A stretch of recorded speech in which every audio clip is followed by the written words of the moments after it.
ఇంకా నిన్న భూముల వ్యవహారం చూసిరు. భూములు ఏ విధంగా అగ్రవర్ణాల చేతుల్లోకి వెళ్ళిపోయినాయి. సో పేదలకు పంచే కాడ వాళ్ళ తమాషాలేంది, అసెంబ్లీలో జరిగిన చర్చలేంది, పివి నరసింహారావు గారు ముఖ్యమంత్రిగా ఉన్నప్పుడు ఏం జరిగింది. అయితే నిన్న బూర్గుల రామకృష్ణారావు గారు వెలమ అని చెప్పిన ఆయన బ్రాహ్మణ్ వాస్తవం.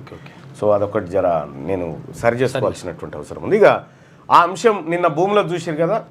సో మనిషి ఇక్కడ బతకాలంటే భూమి అన్న ఉండాలి, ఆర్థిక వనరులను ఉండాలి, ఉపాధి అన్న ఉండాలి.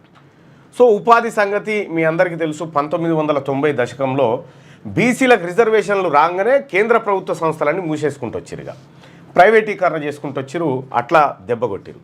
ఇప్పుడు మనం మాట్లాడుకోవాల్సింది ఈ దేశంలో ఉన్నటువంటి బ్యాంకులు, ప్రభుత్వాలు ఈ పేద వర్గాలకు ఎంత మొత్తంలో సాయం చేస్తూ ఉన్నాయి, ఏం కథ అసలు ఆర్థికమైనటువంటి. ఇప్పుడు మనం బ్యాంకు దగ్గరికి పోవాలంటే బ్యాంక్ ఆయన అడిగితే ఫస్ట్ సార్ లోన్ కావాలంటే నీ సిబిల్ స్కోర్ ఉందా అని అడుగుతాడు. సిబిల్ స్కోర్ ఉందా అని అడుగుతాడు.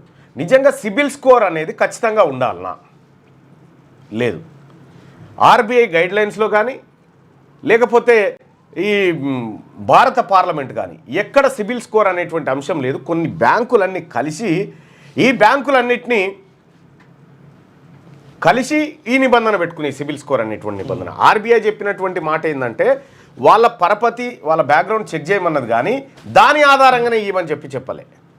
సో అట్లా అది మ్యాండేటరీ, సిబిల్ స్కోర్ అనేది మ్యాండేటరీ కాదు. బ్యాంకు వాళ్ళు అడిగితే మరి నీ ఆర్బీఐ చెప్పిందానే ఒకసారి ఇవ్వండి చెప్పి మీరు అడగండి.